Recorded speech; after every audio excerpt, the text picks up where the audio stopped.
নামাজের পূর্বে কুরআন ও হাদিসের কিছু কথা বলার এবং শোনার আল্লাহ তাআলা আমাদেরকে তৌফিক দান করেছেন। সেই জন্য সর্বপ্রথম সেই মহিয়ান গুরিয়ান সর্বশক্তিমান খোদা তাআলার দরবারে দিল থেকে সমস্বরে উচ্চ আওয়াজে শুকরিয়া জ্ঞাপন করি, বলি আলহামদুলিল্লাহ।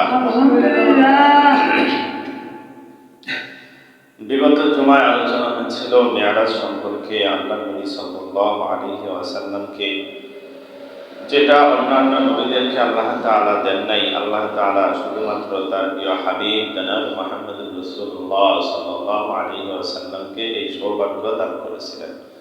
আর এই মেরাজ সম্পর্কে বিগত জুমায় আলোচনা হয়েছিল যে মেরাজ আল্লাহ নবী সাল্লাল্লাহু আলাইহি ওয়াসাল্লামের যে মেরাজের মধ্যে দুইটা পর্ব আছে, দুইটা ভাগ রয়েছে। যে মেরাজটাকে বলা হয় যে একটা মেরাজ নবী সাল্লাল্লাহু আলাইহি ওয়াসাল্লাম এক প্রকারের মেরাজ হলো যে মানামে মেরাজ, যেটা নবী সাল্লাল্লাহু আলাইহি ওয়াসাল্লাম ঘুমের ভিতরে নবীজি মেরাজে গিয়েছিলেন।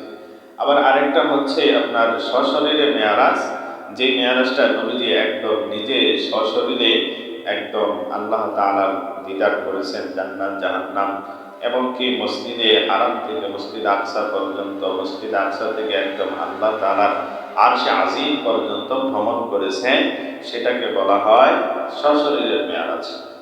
তো এই দুই প্রকারের মেরাজের মধ্যে যে মেরাজটা আমরা সবচেয়ে বেশি গুরুত্ব দিই, যে সশরীরের মেরাজটা, আর এই মেরাজ সম্পর্কে আল্লাহ তাআলা সূরা বনী ইসরাঈলের প্রথম আয়াতের ভিতরেই আল্লাহ তাআলা নবীজির মেরাজ সত্য এবং কি নবীজির মেরাজ সম্পর্কে এই আয়াতের মধ্যে সর্বপ্রথম আল্লাহ তাআলা এই বাণী তার উম্মতদেরকে, আল্লাহ তাআলা তার বান্দাদেরকে শোনাইছেন। নবীজি সাল্লাল্লাহু আলাইহি সাল্লামের মেরাজ সম্পর্কে আল্লাহ তাআলা কোরআনের আয়াত নাযিল করে আল্লাহ তাআলা তার বান্দাদেরকে জানাই দিয়েছেন যে আমার প্রিয় হাবিব জনাব মুহাম্মদ রাসূলুল্লাহ সাল্লাল্লাহু আলাইহি সাল্লাম আমার বন্ধুকে আমি এক রাতের ভিতরে মসজিদে হারাম থেকে মসজিদে আকসা আর মসজিদে আকসা থেকে আমার আরশে আল্লাহ পর্যন্ত আমি নিয়ে এসেছিলাম।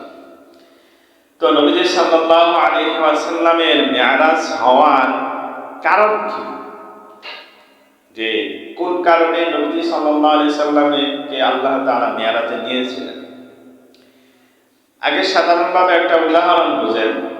যখন মানুষের মন খারাপ থাকে, কোনো কিছু ভালো না লাগে, কিংবা যে জায়গায় আছে এই জায়গায় তার মন টিকে না, ভালো লাগে না, তখন মানুষটাকে যদি জিজ্ঞেস করে, কি গো তোমার মন খারাপ কেন, কি সমস্যা, কি এর জন্য মন খারাপ করে থাকো, ঝিকমাইরা থাকো, কোনো কথাবার্তা বলো না, হাসি খুশি নাই, কি হইল হঠাৎ করে?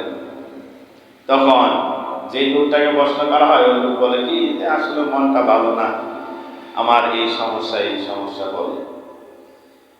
তো আল্লাহ তাআলা নবী সাল্লাল্লাহু আলাইহি সাল্লামকে মেরাজে নেওয়ার একটা কারণ, নবী সাল্লাল্লাহু আলাইহি ওয়াসাল্লামকে যখন মেরাজে নেওয়া হয়, নবীজির মেরাজে যাওয়ার পূর্বে নবীজির চাচা ইন্তেকাল করেন এবং কি নবীজির প্রিয়তমা স্ত্রী হযরতে খাদিজাতুল কুবরা রাদিয়াল্লাহু তাআলা আনহা তিনিও ইন্তেকাল করেন এবং কি বেশি দিন আড়াআড়ি নয়, পাশাপাশি সময়ের মধ্যে। এখন বলে যে লোকটা চাচা মারা গেছে, স্ত্রী মারা গেছে, ওর কি মন ভালো না খারাপ? বলেন, মন ভালো না খারাপ? মনটা খারাপ। আর যখন আল্লাহ তাআলা দেখলেন তার বন্ধুর মন খারাপ, এখন আমরা কি করি? কেউ মন খারাপ থাকলে যা ওই জায়গায় যা, ঘুরে আয়, বলি কি বলি না? যে অমুক জায়গায় যা, একটু ঘুরে এসে দেখে মনটা ভালো করে, মনটা ফ্রেশ করে।